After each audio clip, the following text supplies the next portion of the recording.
pull on up. We are here to bring you another episode. My name is Josiah. My name is Austin. And we are the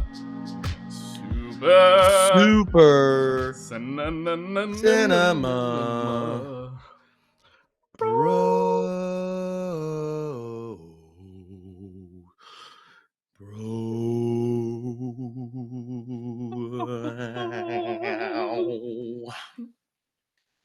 What is going on, Mr. Josiah? What's good? I'm doing well, man. Doing pretty well. Yeah, it's good Monday evening. Getting into a new episode, a movie that we rewatched, first watched. Anyways, came out a little bit ago, but it's always a good time to talk about a film. How you doing, man? I'm doing well. It's been a good day. Been a rainy day in Southern California, but I guess we need it. Everybody always says that. Do we actually need it? I don't know. It just sounds like the right thing to say. Whatever. Probably. I'm just glad. I know we what people always talk about. We're stealing our water from further up north. Plants and stuff that they apparently need this stuff to survive. Sure. Whatever. Mm-hmm. Whatever. When it's nuclear raining. Power plants are being shut down here in Southern California. It lets me know that powers that be aren't that serious about our energy and water conservation, so on and so forth. Yeah, and even like the runoff, the spill off. You might call it the ooze that emanates from scientific inquiry and experimentation. Segue. So, Josiah. Yeah. What do we have on the docket this evening?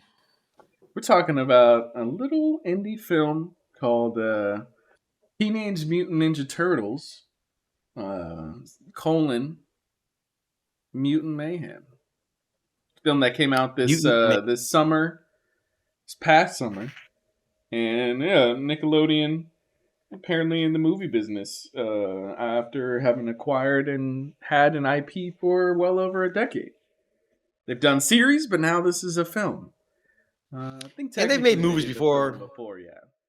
They've made SpongeBob movies, and didn't they make like a great that one movie where the Great Outdoors or something like that, and the father's like a Australian explorer or something like that. Maybe they had, yeah. But Yeah, you're right. They made an animated film. Even Rugrats and it didn't. I think Harold and you're talking about that one. Yeah, it was like The Thornberries or something. Thornberries, yeah. Yeah, like I'm trying not to say Backyardigans because that's something entirely different. But yeah, the Thornberries, the Duneberries, the Dune Buggies, something like that.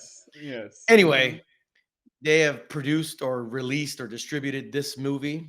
Yeah. And so let's get into it. I will provide the synopsis of the film. Go ahead. This film revolves around a scientific experiment by an older gentleman by the name of Baxter Stockman. And there is a shadow organization, paramilitary organization that he apparently worked for or worked at the behest of. And he defected at some point and was doing his own experiments. He wanted to experiment on animals and insects that he wanted to make his own family with. He wanted them to be his companions, his children. And through a course of events, the substance, the liquid, the material that he used to transform these creatures made its way into the New York City sewer system.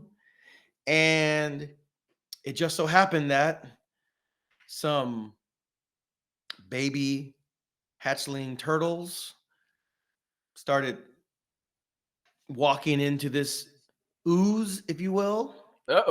And there happened to be a rodent, a rat, that stumbled upon these turtles that were covered, surrounded in this ooze, and the ooze got onto him as well. This is a rat that, through course of events, found himself dejected and rejected by humanity. And that happened. And then we fast forward 16 years, and now these turtles are teenagers. And the father, the rat, the surrogate father, is now an overbearing father. And these turtles want to be part of the world. They want to assimilate. They want to belong. And there's inherent issues that come with that. Obviously, they live in the sewer. They're not humans. They are anthropomorphic turtles and an anthropomorphic rat, but they're trying to find their way into the world through a course of action, through a course of events, I should say. They meet a young girl. Her name is April O'Neil, and they just kind of start going on adventures. And then they encounter creatures that are very similar to them. And the ringleader of these creatures has nefarious goals. He wants to change the world, and he wants to do it a certain way. Yes, his name is Superfly. He wants to change the world. And yeah, without giving too many spoilers, the turtles must step in to stop him. And that is essentially, without giving any spoilers yet, kind of the main plot line of this movie. You left me on Now, that cliffhanger right there. I yep. want to know. Now, on that cliffhanger, from this point on, it is spoiler alert, spoiler alert, spoiler alert. If you have not seen the movie Get out of here and would like to be part of this conversation, go ahead and check the movie out. Find out where it's streaming. And I believe it's on Amazon Prime right now. Depending on what region you are in, it might be available on another streaming platform. Yeah, probably. Come back. Yeah, come back. And from this point on, it is spoiler. Hide your kids. Spoiler. Hide your wife. No. It's Yeah. just regular spoilers. All right, so let's see. Let's start with what we liked, and then we can go into what we didn't like, and then we can just kind of talk about things that may not fit in either category, just observations, and we'll kind of get into it. So, I'll try that out. Sounds good. Josiah, what did you like about Teenage Mutant Ninja Turtles: Mutant Mayhem? Man, I liked quite a bit about this movie. Actually, this film I was very happy with. There are some things that I'll get into that I'm curious to discuss.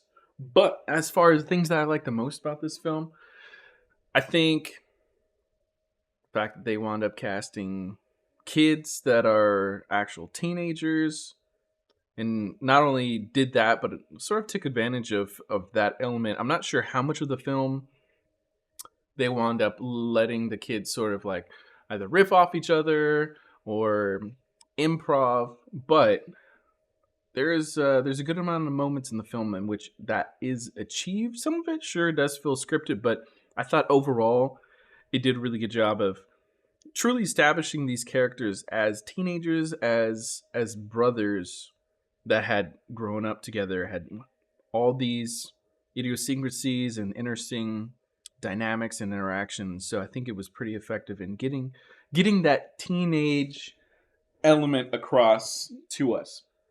Was it sometimes annoying? Yeah, sure. But I think that even kind of works within its favor sometimes for that teenage element. The art style. Oh yeah. So actually, first, yeah. What did you think about that element? I would say I think that's probably the strongest part of the movie. It's the first time to my memory that the Teenage Mutant Ninja Turtles really felt like teenagers. And talked like teenagers.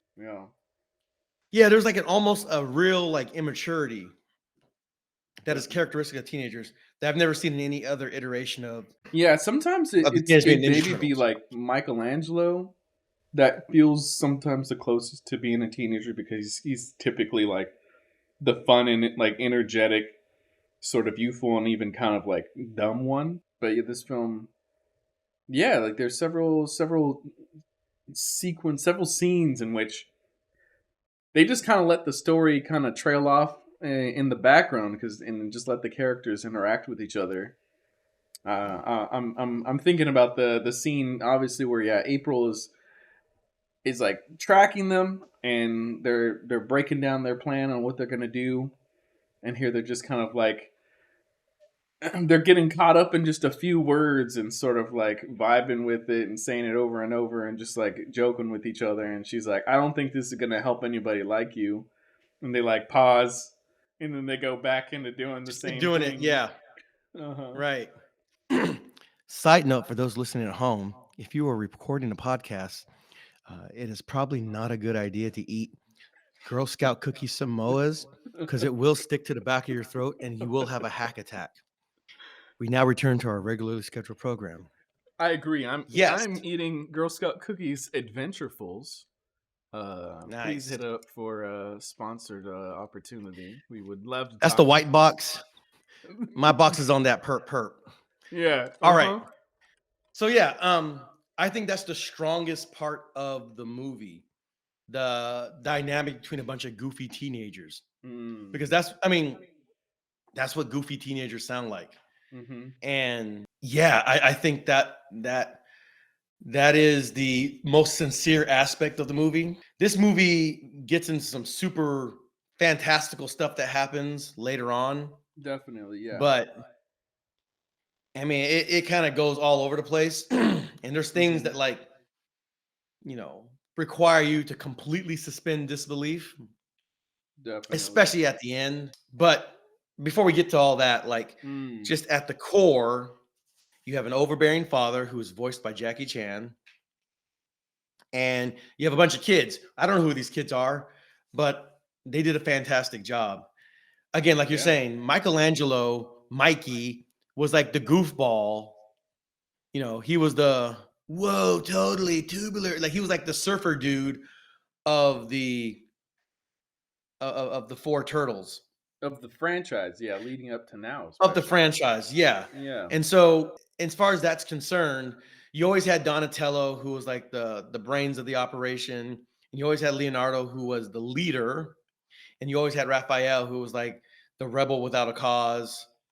Um, I think he was always physically the strongest and Yeah. perhaps maybe the most talented and skillful when it came to ninja arts and martial Mm-hmm. arts. I think that's the way it's been kind of set up in past iterations of the Turtles. I can't Yeah. speak to the comic book, Mm. but what I draw back to is the original 1989 live action movie, Mm-hmm. which is a classic. It Man, is yes. masterful. I The rewatched that movie sequels, like a not few so months much. ago too. Yeah. Mm-hmm. Yeah.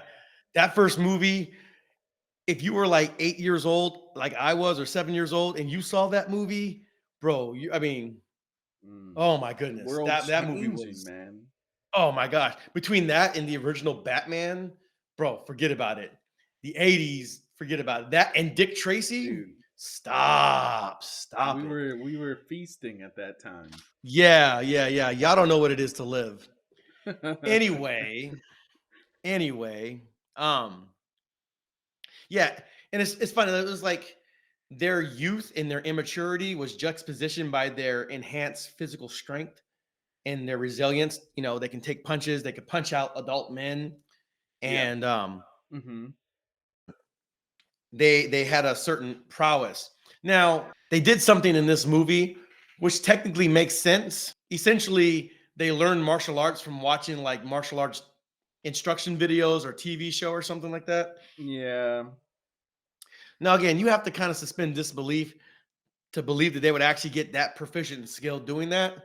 Yeah. On the other hand, going back to the original movie, it was Jim Henson's puppet rat in his master's cage, you know, doing martial arts stuff. And that was completely ridiculous. It's That very was ridiculous completely, also, yes. completely absurd. Yeah, So, it I is. mean, It is. I can be nostalgic as I want to be and have fond memories of that movie. I'm like, there's no such thing as a rat that's in a cage in his Japanese karate master's cage, practicing katas and forms in karate or in ninja. Yeah, especially before he's even exposed to the mutant transforming agent. Um, Right. I mean, that's a it was basically sweeter story Ratatouille. for me though, ultimately, Yeah. and it is like you're saying nostalgic. Like the fact that sure it is grounded within quote unquote grounded within there was a true like ninja master that helped to pass along this information. I do Right. like that. I mean, this film, yeah, It was that's one of my gripes, and it's a stupid gripe, but I'm like, it's a joke. They made a joke of how they became ninjas, and it's like at the same time, that is what it is. That was what they did, but I also kind of don't like it, you know. yeah. So like what the original movie lacked in like realism or plausibility, it made up for with a certain sincerity. Because if you watch that original movie, it's like you're watching a stage play. Like the background is black, and it's because it's Splinter's memory, right? So Yes, he's yes, like, it's like Ratatouille learning ninjutsu, yeah, right? yeah. Apparently, this is a halfway anthropomorphic rat that is Mm-hmm. aware of human ways and human martial arts. Okay, okay, we've established that is completely absurd, but the presentation of it was just so sincere. Mm-hmm. And I think what you're getting at, and what I felt too, is like that's ridiculous. But with respect to ninja or ninjutsu, as ridiculous as it is, it still has an air of authenticity to it. Yeah. Like he is authentically passing down ninja martial arts, ninja Mm-hmm. arts, ninjutsu that he learned from his master. I guess Yeah. they were ninja master that immigrated to New York City or something. I think I that's mean, kind of what happened. it's honestly the core conflict of the whole entire turtle franchise, because you Yeah. start off with the the two ninja masters that are both vying for the love of a Japanese woman. That's And what it was. Yes, yes, yes, yes, yes. yeah. Hmm. Oh, yeah, yeah, Shredder was just butthurt. Yeah. And Hmm. he was jilted, and he Yeah. lost, and so he went and killed the dude. Yeah. That's right. So That's right. Splinter's master married the woman, and then they fled to New Yes. York. And then Butthurt Shredder chased them down Yeah. and murdered them. See, it happened so fast, and there's such like an emotional charge to it. You'll forget the fact that you're watching a little puppet rat do martial arts. You don't even think about it. You're just like, oh, well, yeah. I mean, that's the ninja's pet. Of course he's gonna. Of course he knows. Of course he knows ninjutsu. Hmm. Again, it is an essential conceit of the whole lore of the Teenage Mutant Ninja Turtles. It really is. Like every other comic book that's predicated on an absolute absurdity, Clark Kent's glasses, you Hmm. know, billionaire Bruce Wayne, with access to Wayne Tech military technology, you Yeah. know, he- who lost his parents violently to gun violence. You know, Yes. there are Hmm. fundamental conceits in any of these stories. Totally. And so in this movie, it's like they have a form of a conceit. It's kind of a joke, but it lacks the sincerity or the authenticity of like they actually learned how to be ninjas. Because that was kind of the Mm-hmm. charm and the cool factor of like the original movies or even the cartoon series and so on and so forth. And going back to the That's original comic, like the original comic didn't really have all that comedy and stuff in it. Like in yeah, it a was pretty lot of serious, ways. right? Yeah, I mean, honestly, the movies and the animated series, well, as amazing as they are, and I think it's great what they've done.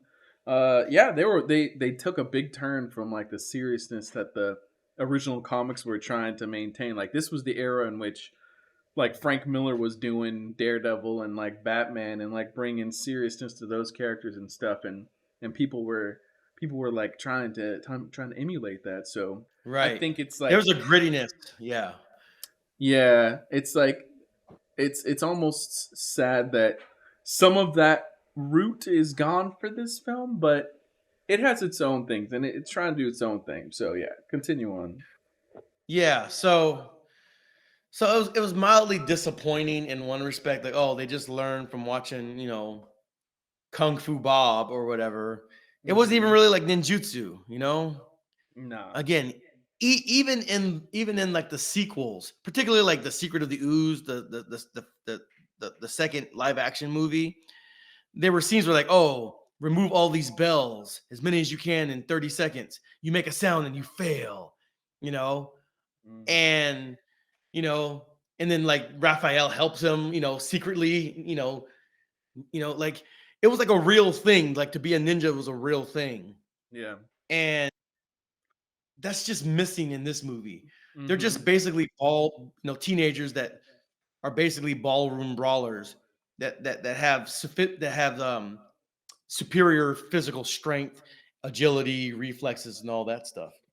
They're just like superpowers, Yeah. And so um we're kind of mixing what we liked and what we didn't like. I did like that they were teenagers and they felt like teenagers. That's something that And we've seen a turn in media for a little bit, but I think Stranger Things has had a big influence on that.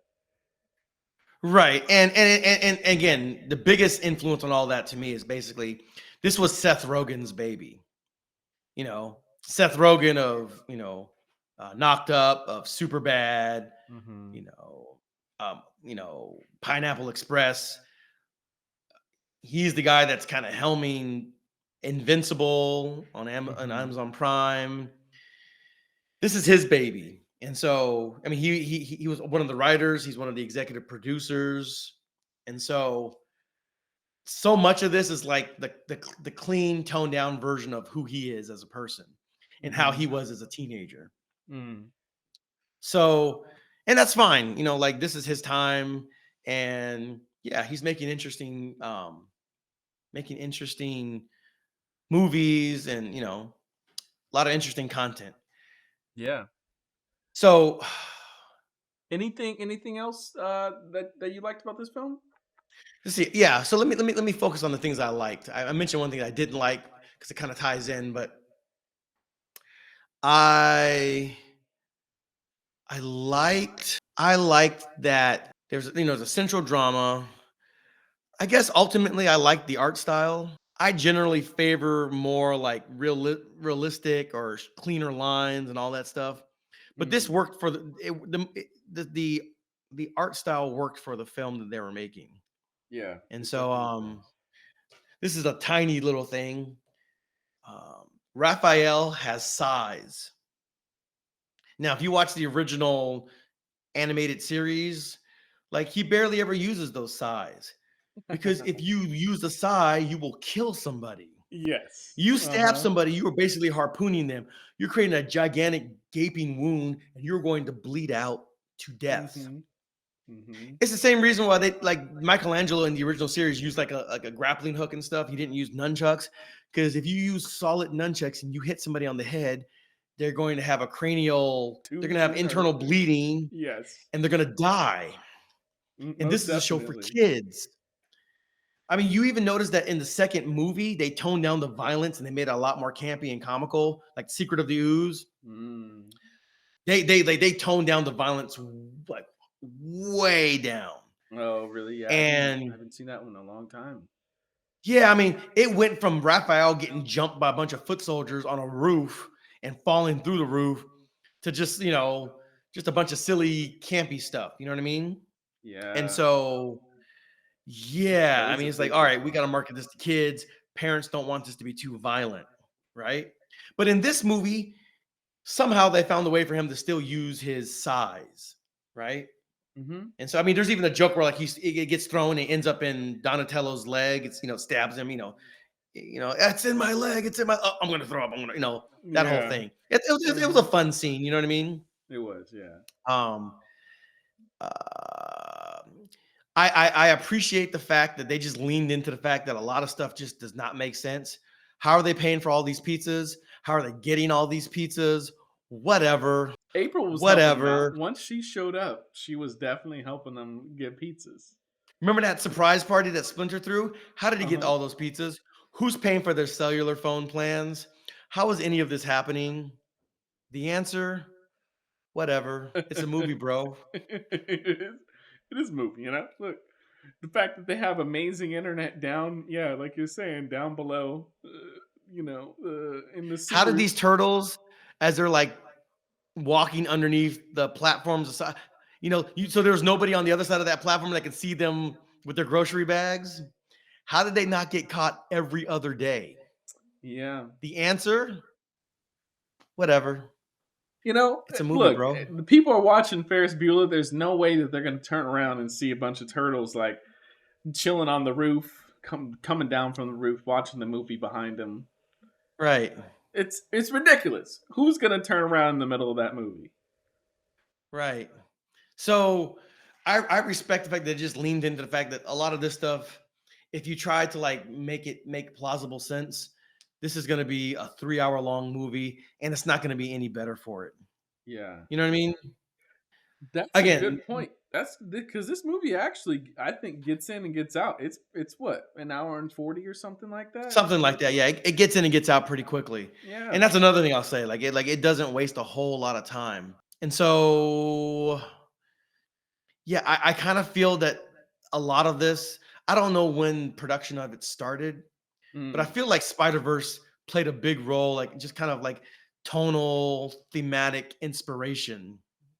You Undeniable. know, Yeah, Spider Verse has been affecting everything, especially in animation yeah, since that release. yeah, There's so yeah, many things out. I mean, we even talked about Spider Verse's sequel earlier this year, and yeah, its sequels even obviously inspired by and took on the challenges of how the animation world has changed since that first movie. But yeah. like you were saying within like yeah, so you're gonna say basically yeah, the art style reminds you somewhat of Spider Verse to some degree, right? A little bit, just a little bit, but more Mm. more than the art style, I would say, just like the approach to dialogue, the kind of Mm. humor, Yeah. just the kind of a broad kind of overarching aesthetic. Hmm. In some ways, an appreciation for certain parts of New York City, just kind of those things. Yeah. Um, Kind of not directly inspired, influenced, but just kind of like kind of rubs off on movies like this. And Yeah. so again, I do like the very end where you get the little, oh, the shredder, called, give him a call, Yes. call the Yeah. shredder. You I'm know, like, okay, I'm man, cool with that. I Yeah, do want to talk about that. I think I'll talk about that a little bit later. I got some yeah, questions and some things to talk back and forth about that. But first, like continue off on the art style element. I wound up digging it. I wound up digging it quite a bit. I like that from what I understand, they were trying to establish a look that was reminiscent of high school drawings, high school sketches that people do in their own in their own notebooks, and I think that's part of the reason why you wind up having like pencil like or sometimes pen like lines all over the place, whether it's like inside the textures or there's a lot of stuff where there's lines happening outside and around characters and for effects, and that definitely was the reasoning for it. I think it wound up being strong, a good choice that fit well. Also, I want to say is there's like an ugliness and like a wonkiness to most things and a lot of characters that also comes from that I think fits well with the sewer, dirty New York City sort of vibe that they were going for. That said, I think they were smart about making the turtles, Shredder and April have an appeal to their faces and like face shapes, especially because they go pretty far out with the humans. Like every human in this movie is pretty ugly looking, whether it's like the shape of their heads or yeah, the orientation and positioning of their eyes and stuff like that. But I think they were Yeah. smart to make the main characters appealing and not just like ugly looking. Right. So this movie kind of reminds me a little bit of like the Spider-Verse movies, but also of like the end credits for the Marvel Spider-Man movies, where there's a lot of like, look at me drawing in my notebook kind of thing, Yes, the end credits, a exactly. lot Yeah. of that. Mm-hmm. And so yeah, Definitely. going back to the people, yeah, the people were pretty ugly. It's like, wow, New York City's full of a lot of ugly people. Mm-hmm. Um, Now I kind of want to go. I want to talk a little bit more about that with respect to April, and Okay. maybe we can get into that once we wrap up the things that we do like. Okay. Um, Sure. Sure. Let uh, me add. but yeah, I mean, I think the central conflict, big bad guy who wants to do to humans what was done to him, kind of, sort of. It makes sense. They gave him a good backstory, Mm-hmm. so it makes sense what his character motivations were. And I like how it tied in. Oh, we're all kind of cousins in a manner of speaking. Yeah, that was an Um, awesome element. Definitely. yeah, in a weird way, as creepy and as ugly as Baxter Stockman is, I still think it kind of works. Mm-hmm. And technically, I don't know if he's really, really dead Yeah, or that's not. that's always a question when someone's like Yeah, not shown to be 100% gone for sure. yeah. So we might see him again. Mm-hmm. The whole milking thing, it was like, yeah, it was predictable, but like, all right, it kind of Yeah. works. Yeah. And it works. Oh yeah, I would just say like it works as like this is substantiating and validating the concerns that Splinter had as to why he wants them to stay underground. Yes. And it kind of Mm-hmm. strengthens that central conflict. No, we want to be above, we want to be accepted, we want to Mm-hmm. live our lives, we want to go to high school, all of those ambitions that the turtles had, which are Yeah. completely like opposed and juxtaposed to the fact that Splinter does not like people because people were super crappy to him, Yeah. and he wants to protect his surrogate sons, Mm-hmm. and he fears for their safety. Even though he trained them to be ninjas, he's still a father, and you know, fathers fear like fathers fear. And Yeah. so, And it made sense. as far as like a plot device, it was kind of silly, turn up the milker or whatever, and like, uh, it It didn't is really seem kind of to. a joke that annoys me after a little while, but I will give Yeah, it to them that they did see it through as far as making it a real concern for him. But I think it yeah. was brought up a few too many times for me. Yeah, but like, and again, like once they got milked, it was like, all right, well, didn't really seem to do much to you. Um, you seem to be fine, like you're not Yeah. like shriveled up or anything. But whatever, whatever, it's Only fine. because Like, they were rescued early. Had they been stuck there, they would have been drained completely. I guess it was enough of a payoff. Yes, it was said a bunch of times. It was enough of a payoff, and it did enough for like the central conflict of Splinter that I Hmm. think ultimately it's a net positive. So I'll put that into like things that I liked. Yeah. Um, Yeah. And as things go way off the rails at the end, there's a again, this is Far From Home or No Way Home. Oh, these turtles are bad, and like, oh no, no, no, no, no. The very thing that we feared the most is now coming true. Like this has to be resolved somehow. Mm. I kind of like that. I appreciate that. They didn't just make it like they were just heroes right off the bat. Again, now how that got resolved, we can talk about that. But like just the Sure. idea that like this was always going to be a struggle. It was never Hmm. going to be a straight line to Yeah. acceptance or whatever. Hmm. And Hmm. again, this movie gets you in and out. So like they can't sit too long with any of these central conflicts and they got to get resolved somehow. Yeah. Um, because even if they're leaving things open to a sequel, like certain things have to be established in order for that sequel to take place. Yeah. Yeah. Did So, you like also that yeah, Splinter's struggle for the boys to listen to him, they tied it directly into what Superfly was doing on the opposite end. yeah, like Splinter realized that he was, he had some similarities to what Superfly was doing, and he had the same type of animosity towards humans, and maybe taken to such an extreme could be very problematic. Mm-hmm. So yeah, I mean, how they mirrored or paralleled, you know, the way they felt about humans and how they got resolved. I think that's fine. And And whether overall, they would be whether they were going to listen to their either sons or brothers, or just completely, control them and not actually take any other opinion, I think was an important right. element for both of their stories also. Yeah. Again, I think the chase scene was really interesting. When they're trying to take this part so that he won't be able to build it. Now, I was a little confused because it looked like they took off a part, the little red with the red blinky thing, but then that didn't really amount to anything. The guy was still able, Superfly was still able to build his device. I thought like that missing part would have, kept things going, but they didn't go in that direction with the story.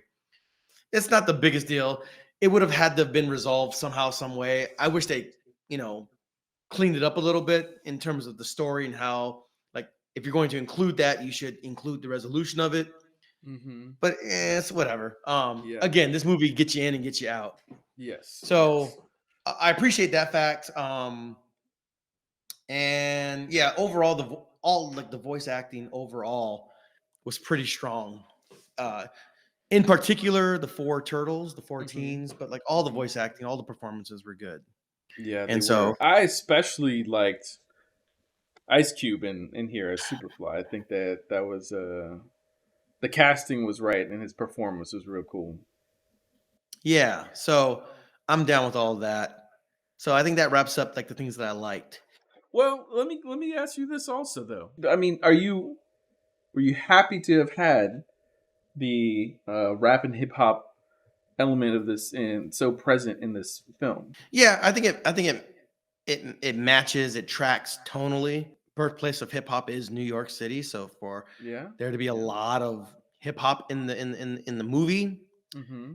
I think it's fine. Yeah. Uh, I especially liked it it. Yeah. I mean, even in the original, like if you're going back to 1989 with that live action, I mean that movie ends on a rap song.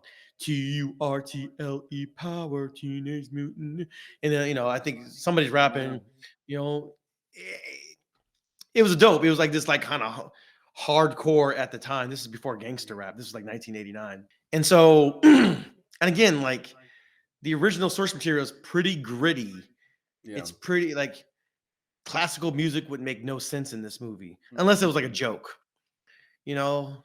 I mean, Well, maybe punk rock, maybe new wave or something like that. Like that also could have worked. there's room for those things. Yeah. Again, like these are all these are all music genres that were prevalent during the time that the comic book was originally being published. Hmm. So, yeah, I mean, any of those would have made sense. But like hip hop is the most popular genre of music in the world right now. So like it makes sense that these four teenage kids would be listening to hip hop. Yeah, Definitely. especially if they're from New York. Definitely. Like, yeah, yeah. So, yeah, I was totally fine with that. I Cool. thought it Cool. was, I thought it was cool. Yeah. The final thing I'll say that I liked about this film, and I like most of it, but the action montage in which they're tracking down the it's like three. April winds up revealing to them her findings on trying to find Superfly, and there are normal a few gangs that are connected to him, and so there's this amazing fight montage that winds up happening that's splicing together them coming across and fighting like three or four different gangs to then track down Yeah, the final person to lead them directly to a meeting with Superfly. And man, yeah, this it was the movie's best choreographed and most interesting fight scene. Yeah, it's just a phenomenal sequence. I agree. That fight scene, what did it remind me of? It was like part 300 where like the Spartans like they kind of like moved with each other and they Mm-hmm. fought alongside each other in a way that just like they had experience, like they just knew how to fight alongside each other, and like, all right, Yes. well, when you go low, I'll go high, and Yep. when you stab, I'll slice his head off. And it's like just Mhm. smooth little dance that they're doing. Yeah. It was a little bit of that. It was a little bit of Avengers when they're all going in a circle. Yes. Yeah. It was a little bit of A little bit of the maybe the Daredevil like hallway fight scene. yeah, it was a tiny little bit of like Guardians of the Galaxy. It was a tiny bit of Equilibrium, which is a real throwback. Like the whole gun fu thing. Now they didn't have guns, but they had their weapons, and I did like the sense of it. This is something else that I liked. It did feel like they were getting better as they went along. They got more experience. Yeah, They were getting more totally. confident. Mhm. That whatever skill set Splinter gave them, like they were able to kind of build on that. Mhm. And so I thought that was actually that's probably one of my favorite things about the movie as far as like those scenes are concerned. Totally. And like, they're kind of silly and goofy and clumsy and like they're just interrogating people. They don't really know what they're doing. And Mhm. the movie never makes you feel like they really know what they're doing. It doesn't become a gritty crime drama. They're just No. goofy kids doing stuff they saw in Law and Order. You know what I mean? Exactly. And that And really Raph works like well. knocking out the final guy they're interrogating also is just like him, not only being his personality, but also again, yeah, like reenacting something he probably saw in a movie. Yeah. They're basically cosplaying Mhm. as you would expect a teenager to do because they're teenagers, they're kids. They just do what they see on TV or on the internet. Yeah. So I like that aspect of it.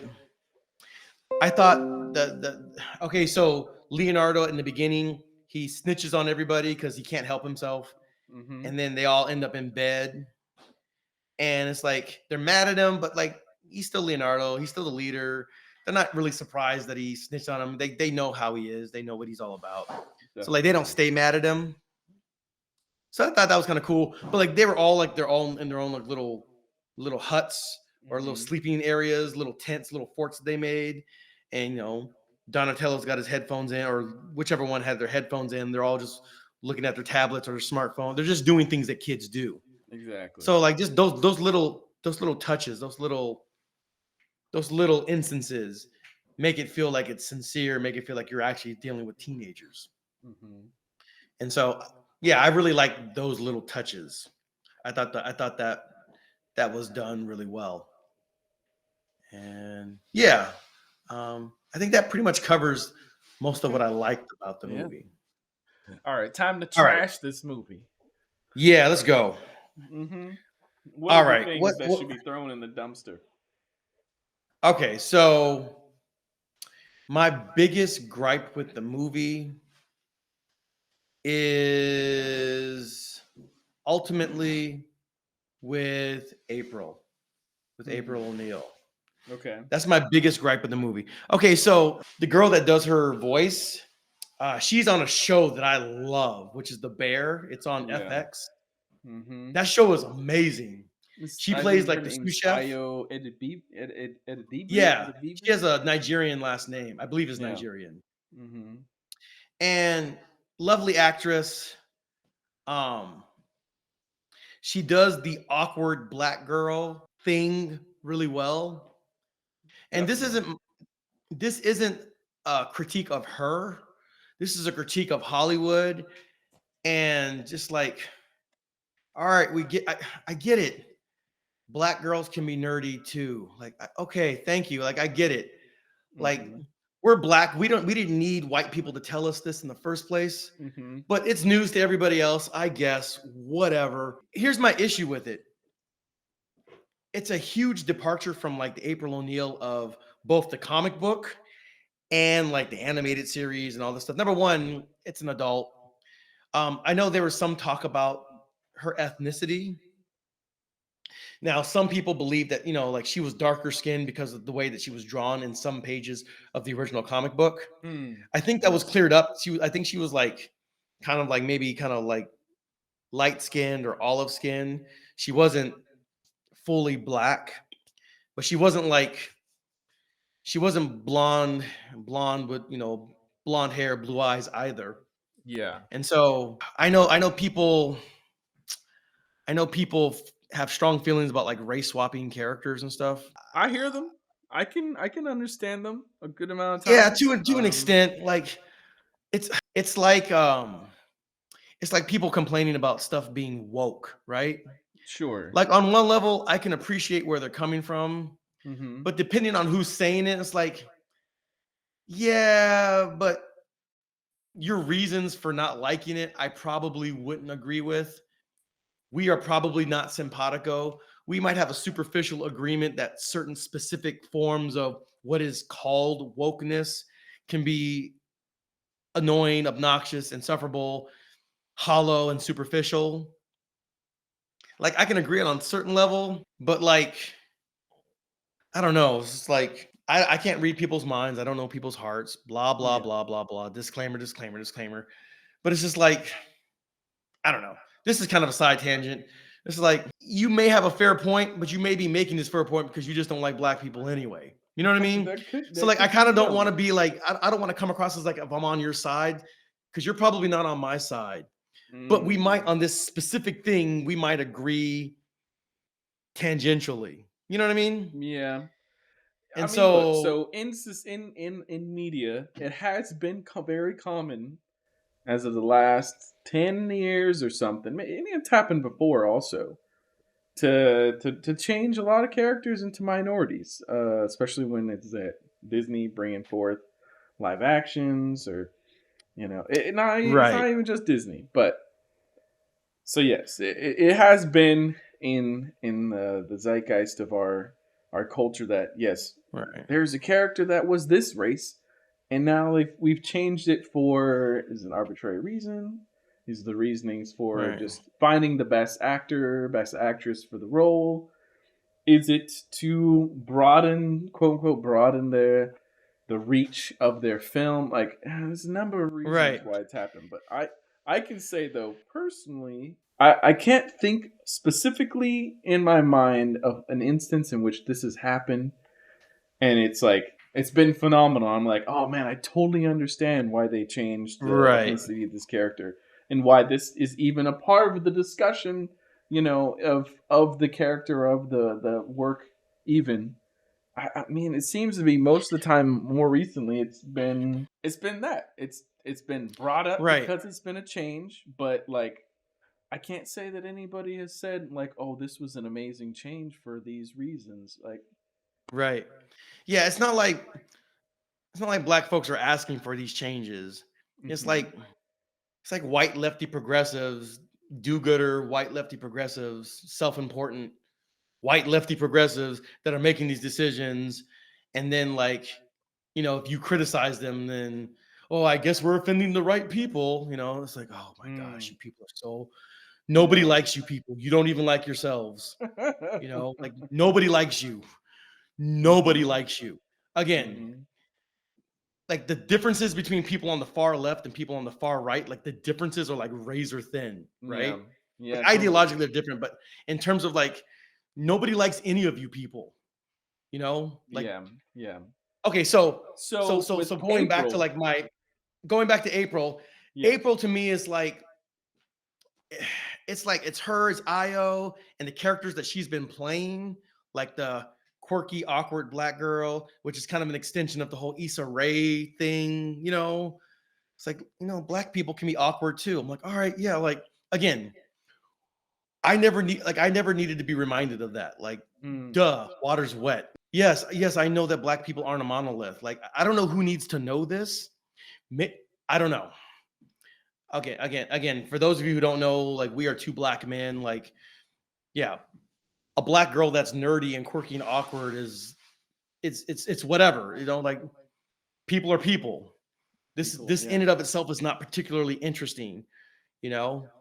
But it's just like Hollywood is just like, we got to like make her like nerdy and quirky, and that also means we have to make her not sexually attractive.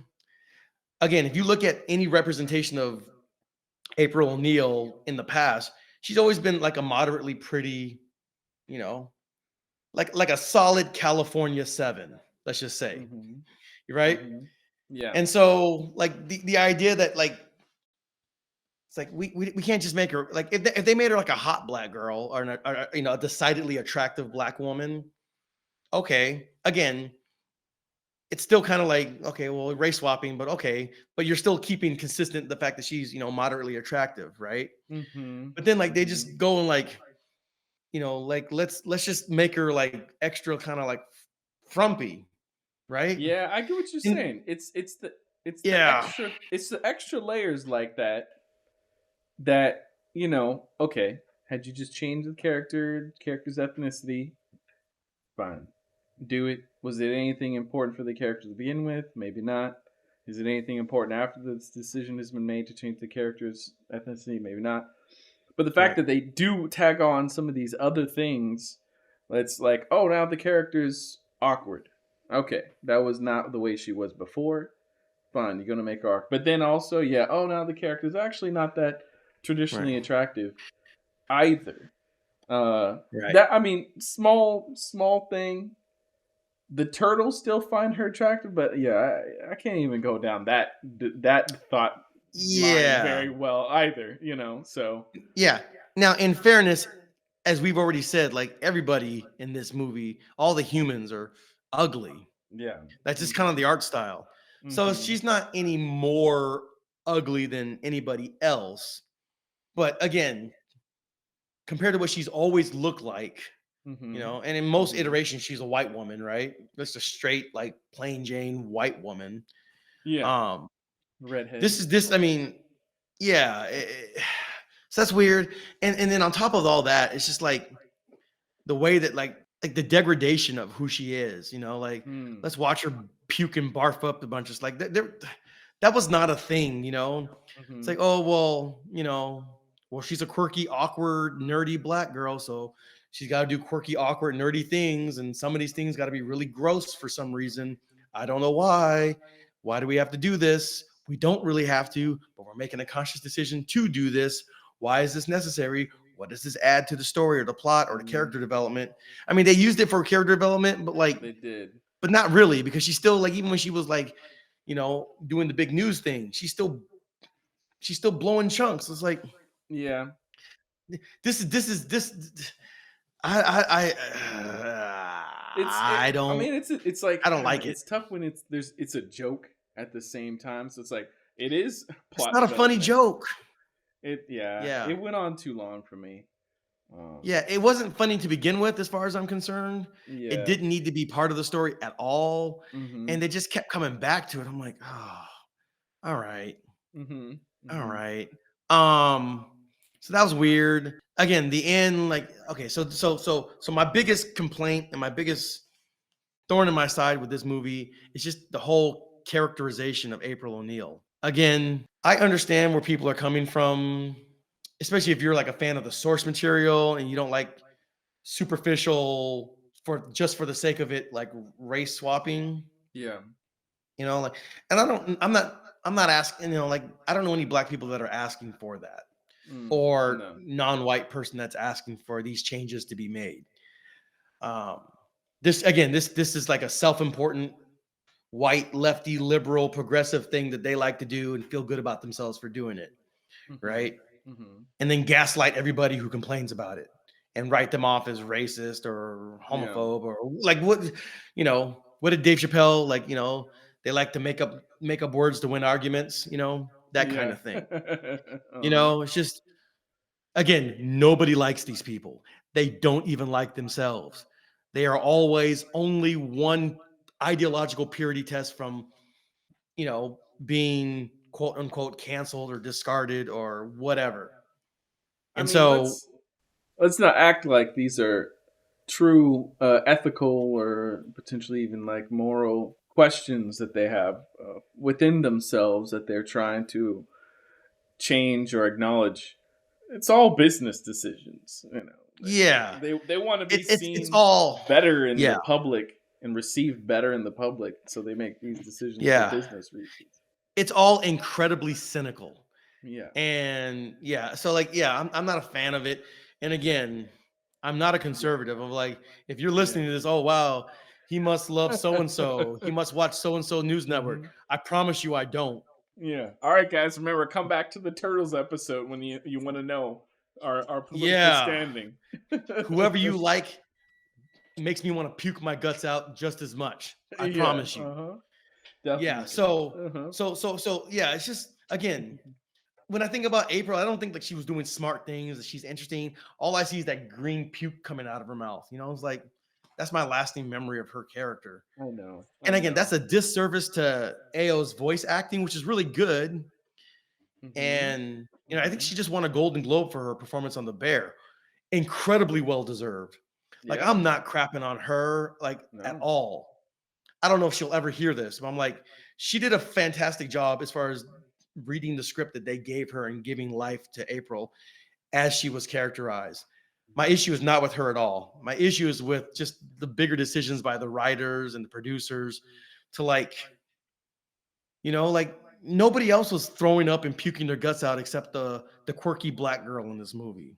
You know what I mean? Yeah. It just doesn't sit with me. You know what I mean? And I hear it. I so, hear it. Yeah. So yeah, me, yeah, yeah.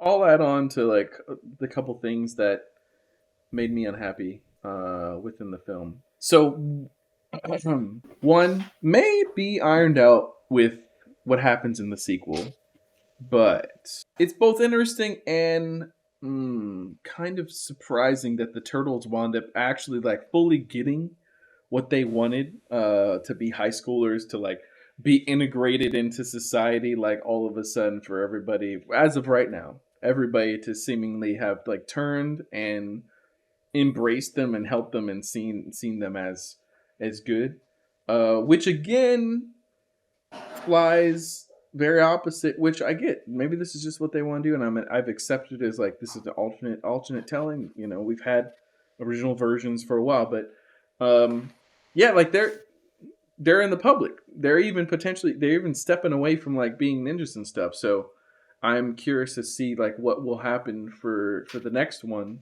for them to step back into that Yeah. world and to really even acknowledge that stuff, and to that end, like we were talking about with the rivalry between Splinter's master and Shredder, that whole element being like gone from this movie. Like they connected the first villain, Superfly, to the turtles, and I think in a smart way. But in my mind, unless Shredder has been not Shredder, unless Splinter has like not told the boys like the entire true story, which I hope is the case, then there's so far no connection between Splinter and Shredder. And Right. that doesn't really feel right to me in any way. But hopefully they write it like where, oh, Splinter will be like, oh, boys, yeah, I didn't tell you guys the whole truth. I and my brother found you, and we both raised you together, and we had these ideological differences. He went his own way. He's become, Shredder or something like that.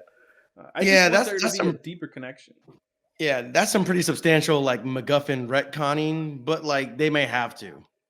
Maybe. Um okay, so I let think me there's. let me Yeah, go you go ahead. Go ahead. ahead.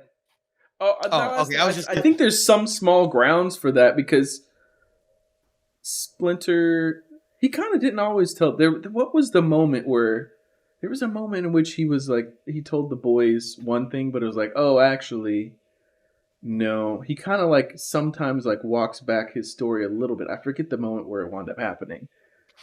Yeah, in the original movie, Splinter was the guy that gave Shredder the scar on his face, which is why he wears the mask. Remember, he jumped on his face and Mm-hmm. and then he like scratched his face and Yeah. everything. Yeah. And then and then Shredder rewarded him by slicing off part of his ear. Mm-hmm. That whole thing. Yep. And so that's part of it. Okay, so going back to things I struggled with because everything was kind of ugly. That ugliness did kind of wear on me over time. Mm. And then when we got to the big giant monster, Superfly monster, Yeah. it's just like, all right, everything's really ugly and all right, let's just hurry up, like Uh-huh. it just went into levels of absurdity that was like, all right. And then Mm. like people decide to help the turtles and they're like, it looks like they're like driving off of ramps to kind of throw this bag up that has this Mm-hmm. ooze they got to put in or whatever. It's just like, all right, this is They all were so all contrived. coordinated there for no reason. Yeah, I hate it when movies do stuff like that. Just Yeah, the random Joe on the street is just everyone's just working together. Like, it's just I don't like that thing that movies yeah. do at times. It's like I feel like as fantastical as Pixar movies get, like they never veered that far into that territory. They always like, all right, Mhm.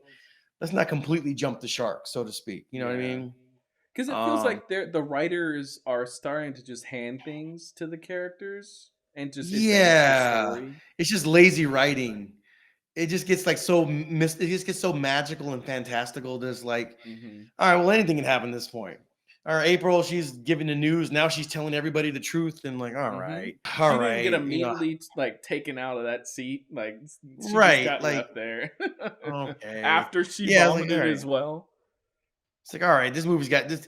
I mean, tell me this movie has 10 minutes remaining without telling me this movie has 10 minutes remaining. Totally. It's like, all Hmm. right, Yeah.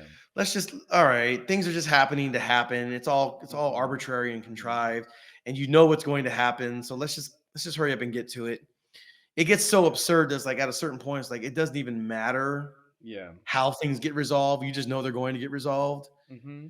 And it's hard for me to like have fun with it because it's just everything's happening that's so removed from reality. Like, at this point, I can't even suspend disbelief anymore because it's just Yeah. all like just a bunch of like gobbledygook. Which is And unfortunate so, because one of the things yeah, that was tossed out with the bathwater through that entire ending sequence of Superfly becoming a giant is his like original intention. Like his plan, I was like, wait a second, his plan was so much greater than just destroying New York. I get to some degree that happened to him. He became the creature, and what's he gonna do now? But then go and destroy New York. But I just felt like, yeah, he had this entire plan to like change the world and it's not only obviously enslaving humans was an element of it, or killing humans was a giant element of it, but it was connected to like elevating his people, like his tribe, in this greater plan. And I'm like, and then it just boiled down to like now he's satisfied with just destroying New York. It just that didn't sit very well with yeah, me with his, it was a bit you know. reductionistic. It's just like, all Mm-hmm. right, well, now you're just Mm-hmm. the monster of the week. Like, you had this cool backstory, but then it kind of just gets squandered because, like, all right, we got to end this somehow. Mm-hmm. So that I wasn't crazy about that. I didn't mind how fantastical it got, but yeah, it just like it lost all guardrails of like any semblance of like there are rules in this world that need to be followed. It Mm-hmm. all just went out the window. Beyond that, again, the idea that they're just going to enter school and become like kids and just be like regular teenagers was weird. Um, Even like the whole love interest between Leonardo and April, even though it's completely basically one sided, it's like why even introduce that? You know, like I'm thumbs down on bestiality. Like that's just not a thing that I want to see come to Yeah. fruition. I don't get why are we even going down this road. So I do like that. Okay, this is an element of the character that they've not necessarily explored in the past. I think the turtles have always, to some degree, found April attractive, but I can appreciate that within his character, within what's like new about his character. Not only is he wanting to be taken serious as a leader, but he also is the one that like that drives their interaction with April to begin with, because we see during the scene in which they're watching Ferris Bueller that like not only are the turtles looking at like human lives and them interacting like in the public with friends, but we see that like Leonardo does look at a couple, and I think it's totally valid for sure for as teenagers, for the boys to be interested in finding someone special for them. So I do appreciate that the element is there, but I do understand that it's weird. And this is the entire reason why they've always introduced Casey the human, former hockey player character to then marry April because Right. those characters, those writers realize like, nah, we we can't push down that road too far because Yeah. it raises some major problems. Major problem. And then like at the very end, she just kind of like friend zones him. Like, Mm-hmm. She does, yeah, yeah. yeah, and like that's like I don't know. It's like this thing that like this. It kind of reminded me of like The Force Awakens, or like, you know, the girl, the love interest, the girl that's the love interest always has to like curb or like friend zone the dude for some reason.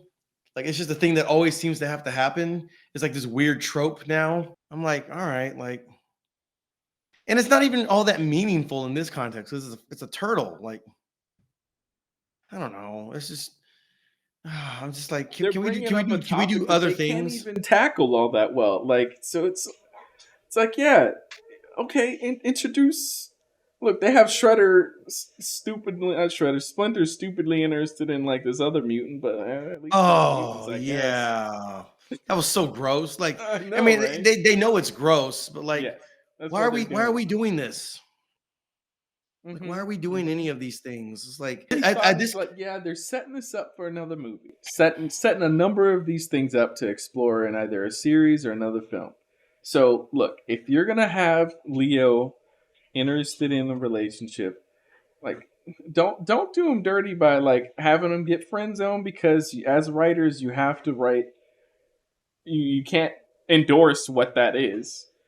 Like fine, bring him somebody that he actually can be like in relationship with potentially in the second film that is appropriate, or like write an ending to the that story element that's equally as valid in the human all right. experience. Yeah, the whole Splinter falls in love with an insect. To me, that just kind of veers into like Seth Rogen fart joke Mm-hmm. territory. I'm Mm-hmm. like, all right, Yeah. whatever. It's like, yeah, it's gross, and everybody acknowledges that it's gross. I'm like, all right, that's just like some super bad kind of humor. You know what I mean? It's like something, it's like something out of Pineapple Express. It's like, is that really good for like a kids movie though? Does it really work? Does it really fit? Yeah, I could leave it. You can take it or leave it, but I'd probably just leave it because it just Mm-hmm. doesn't add enough to what's going on for it to like really be worth it. Yeah. That kind of humor is like, I don't know. I just feel like the juice ain't worth the squeeze. It's like I mean, you get like a cheap laugh at best, at Mm-hmm. most, and then what? And then you're just on to the next thing. Another thing I didn't like was like just them taking off their masks. Like they look so like weird and like dorky without their masks. It's like a key part of their whole identity. And to take it off, it's just like they're not the better for it. They don't look the Yeah. better for it. It's just But like, yeah. But yeah, I agree. But it also does leave room for them to grow back into the ninja positions for the next one. Yeah. I'm thinking like I wouldn't be surprised if like, Shredder comes, they have to go into hiding, and then they end up going like to Japan, having a whole training arc, and then coming back with the mask on, la la la la la la la. And if they do that and if they execute it well, I'm totally down with it. But yeah, I don't know. I mean, I think this movie did pretty well in the box office, so it might warrant a sequel. It might get greenlit. These movies are not cheap to make, so like it would have to reach a certain threshold in order for the studio to greenlight a sequel. So we'll see. I mean, we'll see if it happens or not. I don't know. I don't have any insider knowledge. I haven't really researched it, but we'll see. Um, I'm curious to see how they would create a backstory for Shredder that really connects. I mean, the only at this point he's just like a mercenary. It seems like, and then the foot soldiers, his underlings, would just be like, subcontractors or something like that. They're just a henchman, and that's fine. Like foot soldiers have always been henchmen. I think in the original cartoon they were just robots, right? and that's the way you get around killing them because they weren't humans. I think it was Maybe. something like that. Yeah, Yeah, maybe. like in the movie they were real people, but I think Yeah. in the cartoon, well, like Korg, like Borg, not Borg, but Crane, and the big robot and the big brain thing and all that stuff that was going on. I think he did. They just cranked out a bunch of like factory made foot soldiers.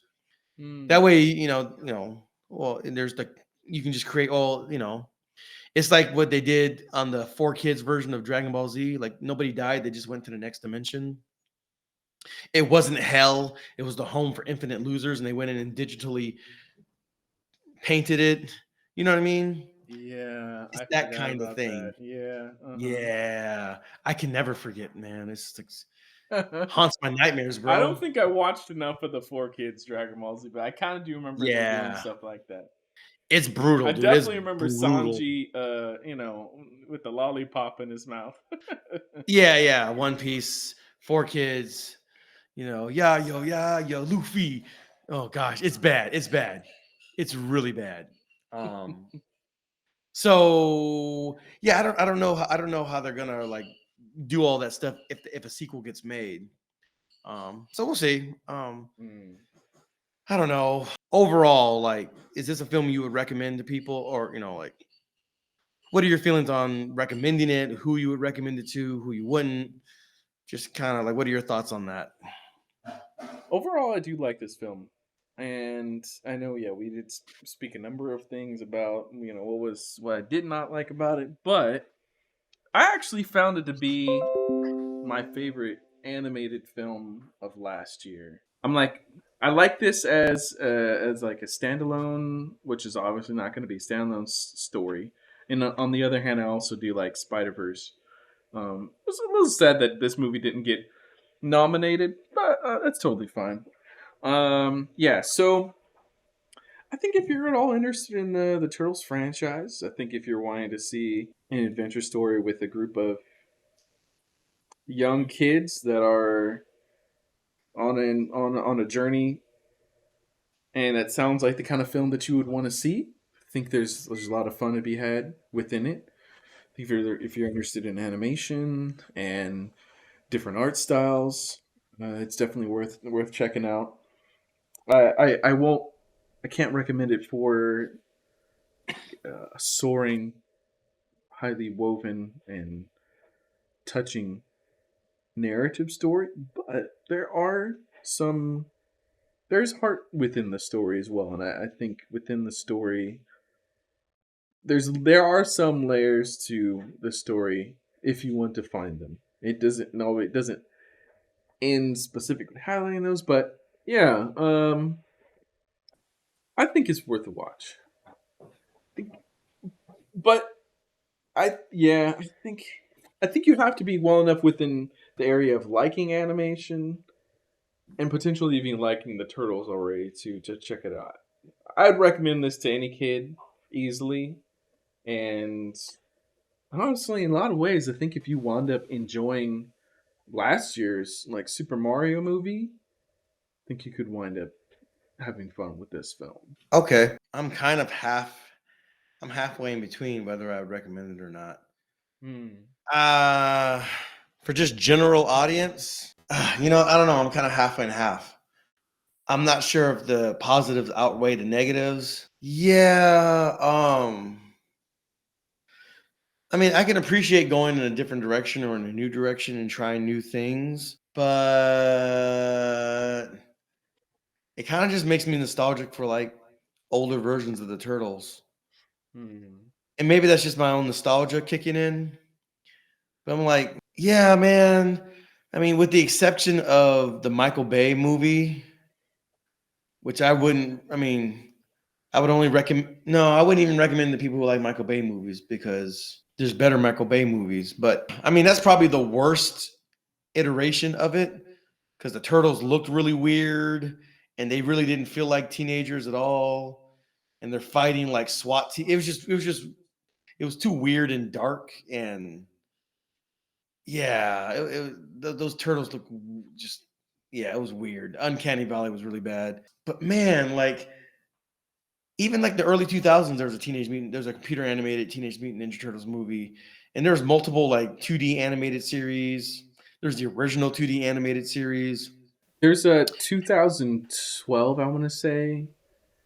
I think it's called TMNT. That movie, Yeah, it's very good.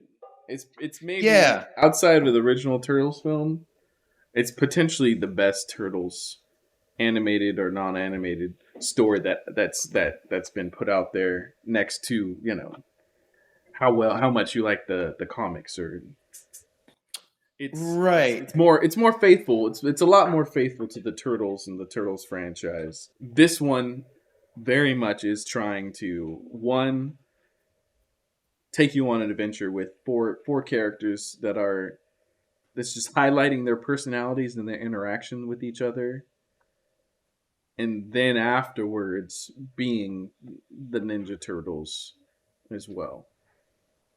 Yeah, I never saw that 2012 version, but I heard really, really good things about it. Yeah, man, I just remember the original live action film, and it was like, man, this is amazing. Yeah, I went back and watched it a few years ago, just because, just Mm-hmm. why not?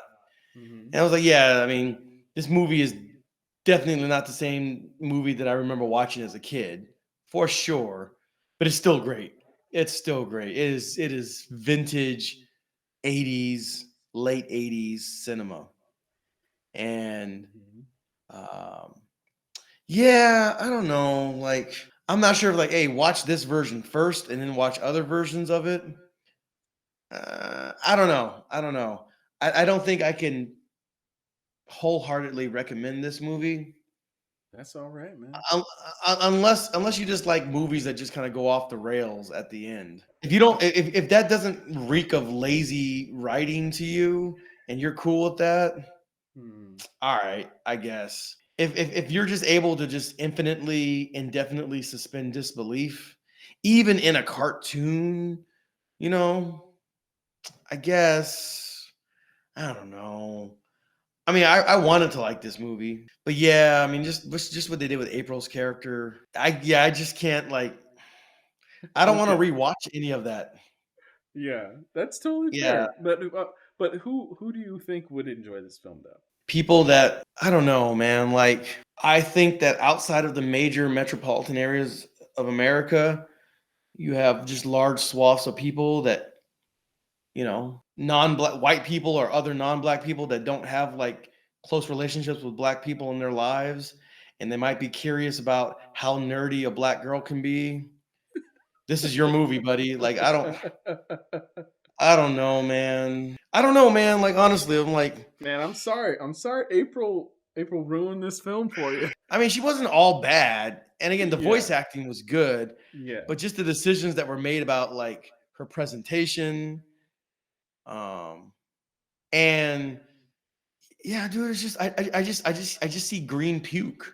Like that's all I think of, like whatever she did, whatever accomplishment she had in the movie, she's just green puke. Like it was a disservice to the character, and it's just kind of like I don't know. I'm just not rocking with it.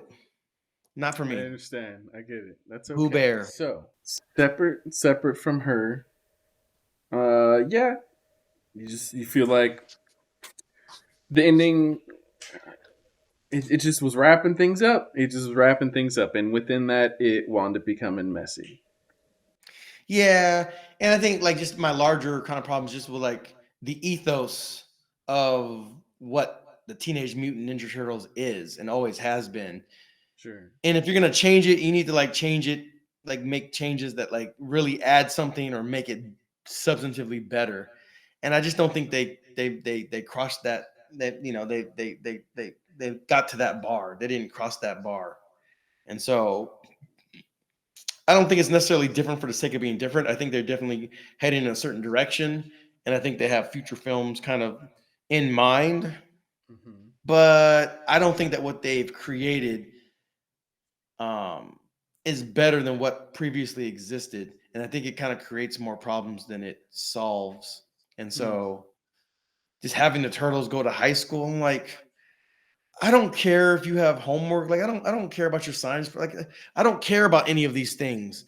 I'm not invested in any of these things. I want to see you do ninja stuff because you're the Teenage Mutant Ninja Turtles. I don't want to see you go to high school. Like, That's fair. So yeah. okay, so then I think that highlights then potentially by contrast, if you are interested in seeing the turtles represented more for their teenage element than the ninja element, while this does have fighting in it, this series so far is establishing itself as trying to highlight as much as possible that teenage kid element. Right. If you want to know the SAT scores of anthropomorphic teenage turtles, then this is the film for you, Derek. All right. Awesome. Well, man, we gotta wrap this up. We've got an hour and a half. Yep. And unfortunately, is dragged on a little bit. But Let's land this plane. Let's land this plane. You can hear the sighing and frustration I can see, and it's totally it's okay. Look, no, as I reflect on this movie, I just 30 minutes ago. That's totally fine. Yeah. Okay, so this concludes our review of Teenage Mutant Ninja Turtles: Mutant Mayhem. Let us know how you felt about it in the comment section. We'd be interested. And yeah, once again, thank you for tuning in. This is, I believe, our last audio only podcast episode. We are ramping requests. We are getting into the spring and the summer movie season. Mm-hmm. So we got some big movies coming up. We got some anime movies coming up. We got some Demon Slayer. We got some Dune. I don't know if Marvel's doing anything this year. Maybe. I haven't heard anything. It's probably good if they take like 3 or 4 years off and then just kind of like reboot. It's not going to be that long, but I know. Yeah. A man can wish, but like that said, look, Deadpool 3 finished filming like a month ago, so we might get that in like a year and a half. Yeah. I enjoyed the first Deadpool movie. The second Deadpool movie, I think there were some cool things about it. I'm most interested in seeing him finally in the MCU and with Hugh Jackman as Wolverine. So right. So I don't know if that movie's coming out this year or next year. Yeah, it's probably next year. Whatever cool movies are coming out, we're going to try to check them out and we'll review them and you will see our faces and we'll have a great time. And so we hope that you come join us. Thank you so much for your patronage. We have a Buy Me a Coffee link. If you enjoy the conversation we're having and you enjoy being part of the conversation and you want us to be able to do this more frequently and more consistently, then please consider supporting us financially. Buy us a popcorn on Buy Me a Coffee, and we'd really appreciate it. Yeah. Until the next time. Thanks for just being around as well. Yeah. Until next time, my name is Austin. My name's Josiah. And we are the Super Cinema Bros. We love you guys. God bless. We'll catch you in the next one. God bless you guys. See you. Peace.